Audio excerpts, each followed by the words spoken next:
Europe 1, Mélanie Gomez. La santé et le bien-être, c'est sur Europe 1 et nous sommes avec vous depuis 15h, toujours à mes côtés, le docteur Jimmy Mohamed. Et pour cette dernière séquence de l'émission, elle entre dans le studio à l'instant et on est ravis de l'accueillir. C'est Catherine Blanc, sexologue et psychanalyste à Paris. Bonjour Catherine, vous allez bien ? Oui, merveilleusement, merci. Eh bien, et parfait. vous ? Écoutez, tout va bien, ça roule. Et vous Jimmy, du coup, parce qu'on vous demande quand même aussi... Ça va toujours bien, quand je suis avec vous, tout va bien. Bon, parfait. Allez, je vous lis la question Catherine d'aujourd'hui. C'est une question qui est donc de Juliette, je vous la lis. J'ai rencontré mon nouveau petit copain il y a 4 mois. Nous avons eu des rapports assez classiques jusqu'à présent.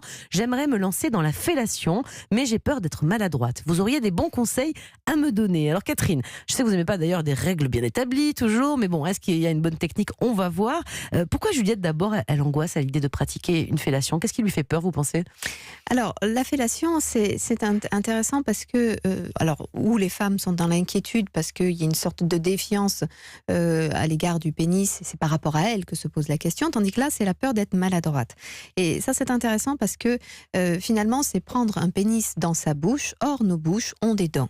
Et du coup, il y a toujours la peur de mordre, la peur de griffer, la peur de faire du mal, ce qui est évidemment une angoisse chez les hommes réels aussi, une angoisse de castration, psychique. De se faire mordre ou se faire griffer, oui. Voilà. Et chez la femme, c'est comment elle va faire pour être à la fois suffisamment offensive, pour être Agréable, délicieuse, faire plaisir, agréable, excitante, etc., sans risquer à son insu d'exprimer une agressivité ou une envie de manger, puisqu'elles mettent en bouche de manger cet homme délicieux finalement, parce que si elles sont dans une relation avec portée de passion, voilà, et risquer tout d'un coup à son insu de perdre la tête et de le manger. En fait, il y a une angoisse chez la femme qui est aussi l'angoisse de l'homme, et c'est aussi à l'orée de ces deux inquiétudes que se fait toute l'excitation de la fellation. Jimmy ? Pourtant, quand on mange une glace, on n'a pas peur de croquer dedans, mais bon, c'est peut-être pas sur autre chose.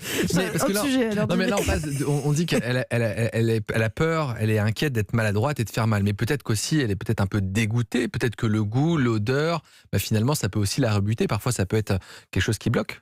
Oui, alors là, si on ne veut pas parler de cet aspect-là, mais effectivement, la fellation, c'est quand même un face-à-face avec, c'est mettre le nez sur les sexes, hein, et pas toujours avec la bienveillance de tous les hommes quant aux soins à apporter à ce pénis, qui plus est quand un homme n'est pas circoncis, eh bien le prépuce peut garder de l'urine, etc. C'est le même organe que l'organe de la miction, donc ça demande quand même un soin particulier. Nous ne vivons pas hygiène, on va dire. Comme les pygmées nus, donc du coup c'est pas oxygéné, du coup c'est renfermé, donc ça demande effectivement d'avoir un soin pour soi, et c'est toute la découverte d'une femme. Et puis à la fois, un soin ne veut pas dire perdre aussi l'odeur du corps, parce que ce qui fait la spécificité de nos sexes, c'est aussi l'odeur, l'empreinte olfactive de nos sexes.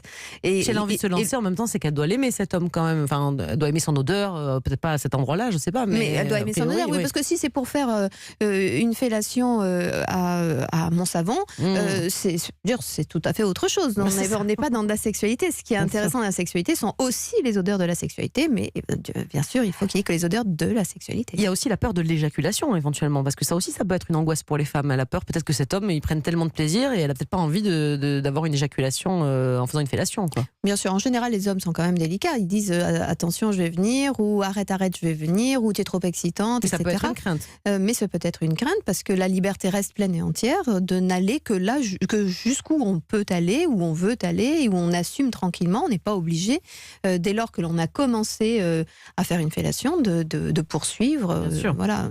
Jimmy ? Catherine, vous savez qu'on est une émission très pratique, on donne beaucoup d'astuces du quotidien. Est-ce que Je vous vois avec votre petit sourire. Non, il faut répondre aux gens qui posent des questions.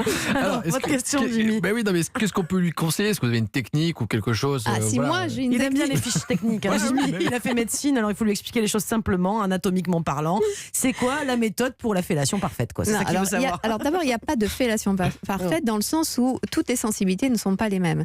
S'il y a des pénis qui aiment être serrés fortement, des pénis qui aiment être caressés délicatement, donc c'est vraiment d'une personne à une autre, les choses sont très différentes. Donc je crois que c'est surtout observer comment les hommes s'abordent eux-mêmes, comment ils abordent la pénétration, quand ils se caressent ou quand ils se masturbent, comment le font-ils, pour comprendre la pression qu'ils aiment, pour comprendre le rythme qu'ils aiment, parce que le but c'est pas d'arracher un pénis, le but c'est pas ou d'être tellement délicate que du coup on renvoie à l'homme qu'il serait trop fragile.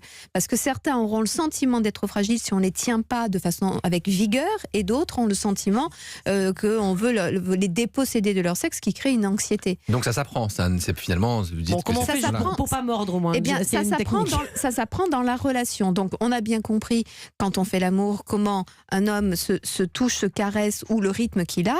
Donc on sait, quand on caresse un homme, que ce soit de sa main ou que ce soit de sa bouche, à la fois la pression, quel est le à la rythme fois qu'il aime, voilà, parce qu'on va retrouver avec la salive, on va retrouver la lubrification, avec la langue, on va retrouver les textures à la fois molles et suaves du vagin. Donc c'est retrouver, c'est recréer quelque chose. Et tout à l'heure vous parliez de glace. Eh bien pourquoi pas jouer soi-même? On n'est pas que dans ce que l'on va faire à l'autre, que l'on croit que l'autre attend. C'est aussi le plaisir que l'on a à faire jouer ce pénis dans sa bouche, avec sa langue. Comme quand on mange une glace. Non, comme ce qu'on a aimé manger. Comment vous mangez, comment vous promenez la nourriture dans votre bouche pour la goûter, la découvrir, les sensations du gluant, du dur, du sec, du mou. Eh bien, c'est cela que vous remettez en place dans la façon que vous avez d'aborder un pénis, et dans le respect de ses propres désirs. Merci beaucoup Catherine pour tous ces conseils.